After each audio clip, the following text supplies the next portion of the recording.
So today I thought I'd talk about some questions I get. I've been on the Florida Trail, so I haven't really answered any questions that came through. But I get a ton of questions on this tent. Now, I've done a lot of videos on this tent. This is a Hilleberg Enan. And I get a lot of questions on it, and I think it's because people don't see these very often. A lot of people on the trail ask me about it. Because I don't think Hilleberg even markets these tents to the backpacking community, but I've tried lots of different tents and I always come back to this one.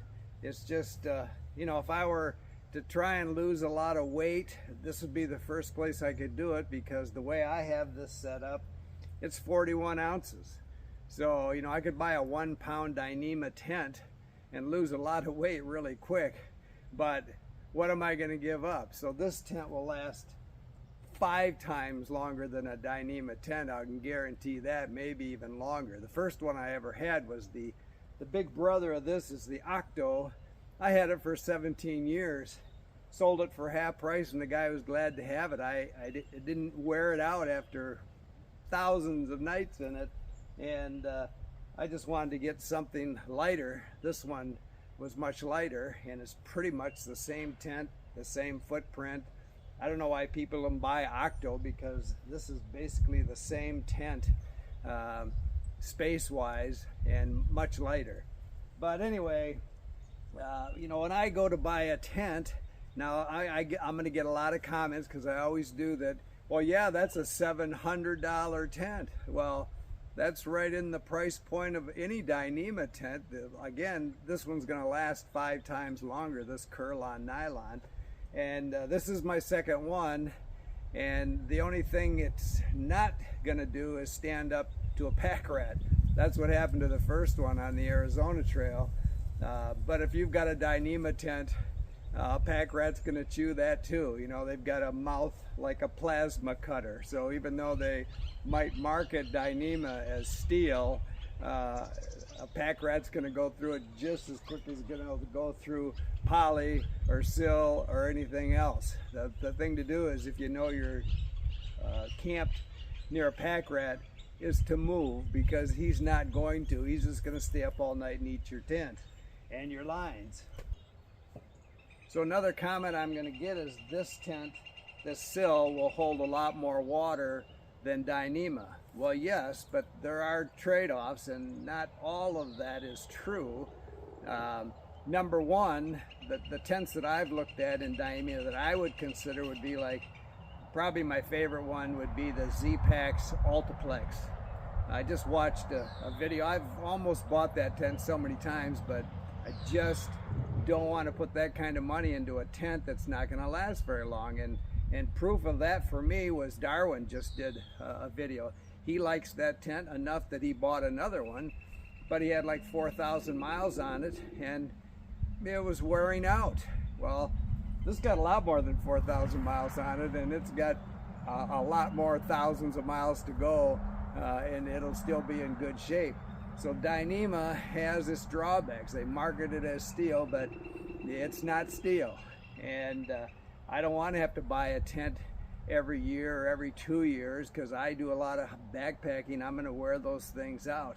The only reason I would ever go that route is if I were really trying to lose a lot of weight, and I think that's why a lot of people buy them. But there's a whole lot cheaper ways to lose weight before you get to that point, in my opinion.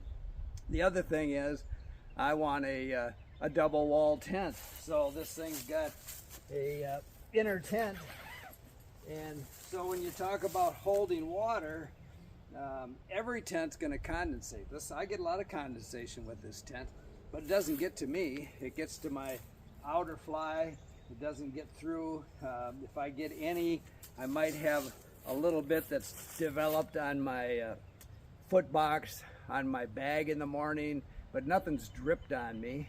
And as far as soaking up water, so you take a Dyneema tent in the morning when it's full of condensation or it's rain and shake the heck out of it, you'll get a lot of water off of it, but it's not going to be dry, and you're going to wrap it up wet, just like I wrap this one up wet. I get up in the morning, if it's rain, if it's a lot of condensation, if it's got frost on it, I shake it out the best I can. I wrap it up, put it in a bag, and I hit the trail. And so I'm looking for a weather window during the day to set this thing up, and all I've got to do for a lunch break is put this pole in, put a stake at each end, open it up, have a snack. It'll pretty much dry 80%. And if I want to sit a little bit longer, it'll dry 100%. So when I stop for the night, so the other thing is you could stop early and do that, but I don't do that. I usually hike till the sun sets. So it's not going to dry when I set it up late in the evening like that. I've got to do it during the day. But you've got to do that same thing with a Dyneema tent, or you're going to set it up wet. You're going to stop early, you're going to set it up during the day, or you're going to set it up after sunset and you're going to sleep in a wet tent all night. It's just the way it is.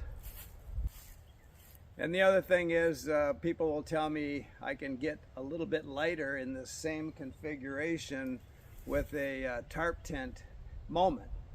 I've had one, and I sold it.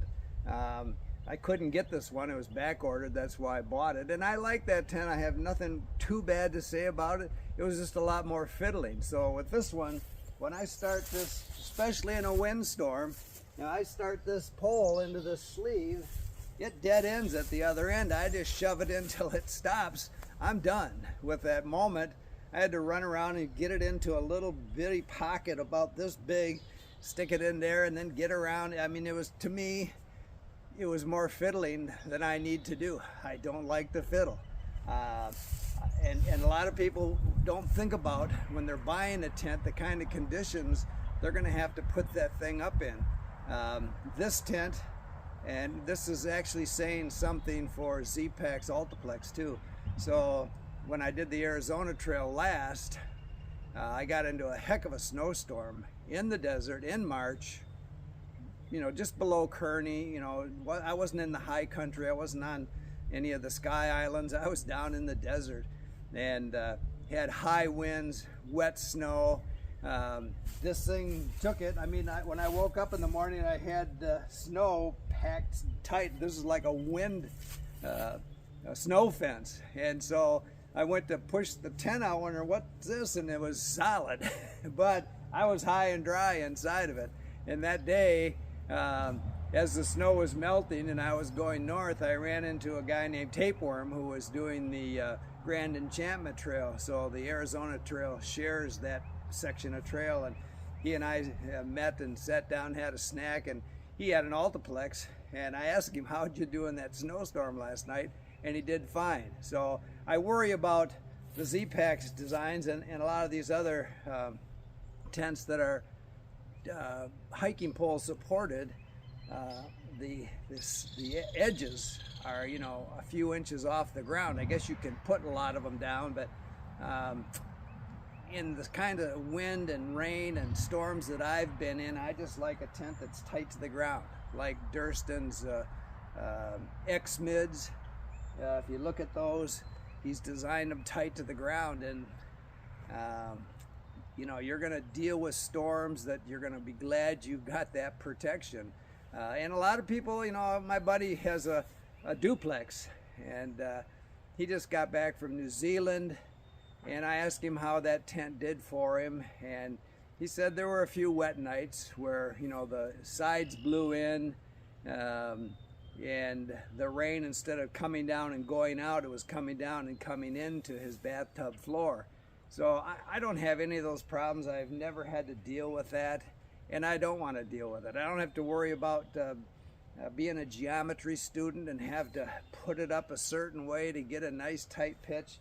I put that pole in, I pull out each end, I stake it, it's good. And then at these four corners here, you know, I've put some shock cord on here because it gives me a little more reach if I'm in hard ground. But once I get this two ends set up, I pull these four corners out, and it's pretty much done. The other thing about the Moment, it has two struts at this end, and you know, to me, there was a lot of fiddling in that to get those just right. This has one strut going up the center. I just pull it out, pull those edges out. It's in the exact form I need it to be in. I don't have to be a geometry student to figure it out. It's quick, it's easy. Same thing taking it down. It's got plenty of airflow at the ends here. I never, you can close those off. I've never closed it off on any of the Hilleberg tents I've ever had. I've never closed the ends off. I want that blowing through. It's got a double zipper here, so a lot of times at night, just for, I can open that up and give it plenty of breathing room. That helps with condensation. And, on many nights I don't have to worry about condensation. And if it's a bad storm, you can zip that thing right up and it's bomb-proof. I know you hear that a lot, bomb-proof. Well, this one is bomb-proof. And I've been in a lot of bombs with it. A lot of people ask me, how much weight do I carry? Well, I'm not ultra light, which would be like 10 pounds. I carry 15, 16 pounds sometimes. Again, you're talking an extra 5 pounds. It's not going to make you twice as fast to lose that 5 pounds. To me, it's very comfortable. I can get up at dark 30 in the morning and walk till the sun sets, not stop very often, never uncomfortable. And then I'm going to sleep good because I've got a bomb-proof tent. I don't carry a quilt. For a sleeping bag, I'm probably heavier than most people. I think mine's 26 ounces. I've had it 11 years. I bought it from Z-Packs. It's the warmest thing they sold at the time because I'm a cold sleeper, probably 26 ounces, 900 fill. I use it as a quilt. It's got a big toe box, but I've got so many options with that. If it's cold, I can zip that thing up, put it on like a pair of pants and climb in that thing and be warm. Most of the time I have it unzipped and I use it as a quilt and I just sleep right on my pad with my feet in the toe box. I carry supplemental nighttime insulation. So I've got booties, I've got a balaclava that's down that I can wear. I'll put my gloves on. I can stay warm. In my opinion, you can always take it off, but if you don't have it to put on, you're gonna sleep some cold nights. I'd have to give up, to get down further, I'd have to give up my umbrella. That's 6-8 ounces. I wouldn't do that. Unlike most people, I use mine all the time, either for sun, rain. On the Florida Trail, we just got a 2-day downpour. It was pretty good weather the whole trip, but toward the end, 2-day downpour where I had my umbrella on so that rain wasn't just beating me to death.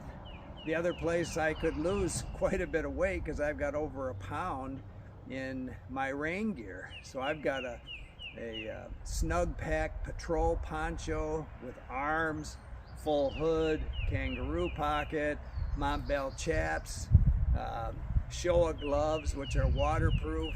So I put all that on and my umbrella, hands-free, because it's got a nice big zip here where I can open it up. And I can just keep walking when most people are looking for shelter or going to town because it's raining. I don't want to give that up. I like my creature comforts. I would have to sleep on the ground on a pad instead of an inflatable pad. I don't want to do that. I could give up an inflatable pillow. I don't want to do that. I sleep well. I hike well.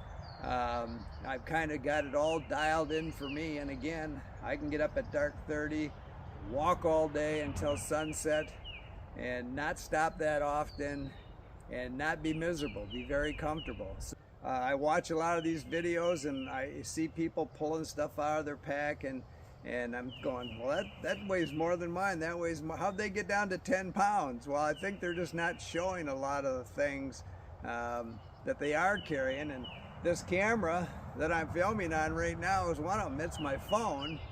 But if I gave up YouTube, which I sometimes think I should, I wouldn't have to carry the little tripod I carry. I wouldn't have to carry extra battery packs. I've got a battery pack phone case, so I'm carrying a lot of weight probably close to £1 just to do videos. And so that's all part of my 15-16 pound rate, where a lot of people, they don't bring that up, but they're carrying it, I'll guarantee it, or a bigger camera even. So the other thing to think about is real estate. So I'm carrying a Cockwell 40 pack now. I used to carry a ULA Circuit. Like both those packs, they're both great packs. I've had 2 or 3 of each one. I'm on my second Cockwell right now, and I'd buy a third one. And the only reason I switched from my ULA Circuit is that was much lighter, and I like the material. But you don't want to go out and buy a backpack and then buy a bunch of gear to try and fit into it. You want to do it the other way around. Find the gear that you think you're going to need. Find a pack that it fits into, and don't go too light. You know, I would actually, I'm kind of interested in Durston's new Wapta pack. I think I could fit all my gear into that pack. Problem with all these things are you can't see them. You know, you buy them online and then you pay shipping both ways if you want to send it back, and a lot of times you pay a restocking fee. I've done that with tarp tents. I've had to pay restocking fees. The last one I had, I just sold on my own. It was cheaper than sending it back. So you can't really try these things, but I think all my gear would fit into a Wapta, but it's frameless. I don't want a frameless pack.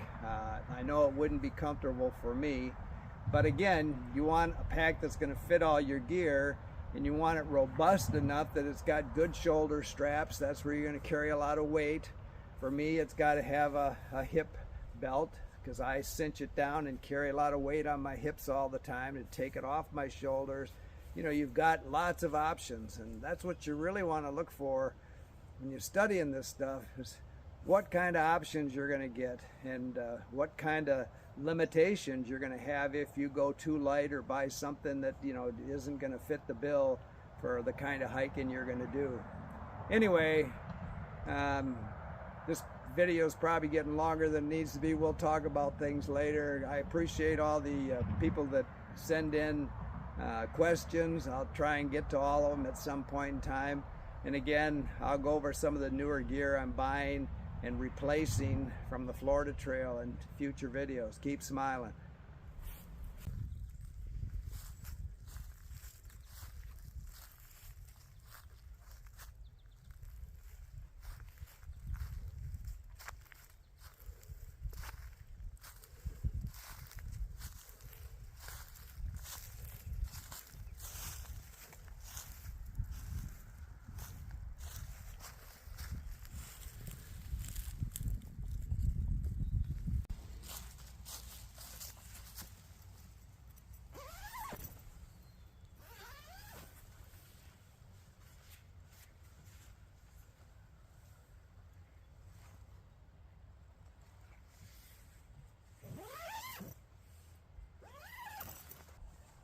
So I watched a guy who had a Hilleberg online, and he cut all these metal zipper stays off. There's 8 of them, you know, these are even bigger. And to save weight, I guess that's what you call a gram weenie. I'm not going to do that. He changed this pole to a carbon fiber, which, you know, saved a few ounces. To me, this tent was developed to probably take expedition kind of winds and snow, and I've been in all those kind of conditions with it. I don't need to improve on it. 41 ounces is fine with me for the protection it gives me. It's got pockets in there for storage, a couple pockets. It's got a big vestibule that I hardly ever use. You know, I'll leave my water bottles and my tripod and my umbrella out here, but everything else goes in the tent with me, and I've got plenty of room to get, you know, a full size 72 20-inch mummy shaped thermarest in there. That's what I use, and I still have plenty of room on the side for clothes, and everything comes out of my pack, and then my pack just sits up on the edge. It works out perfect.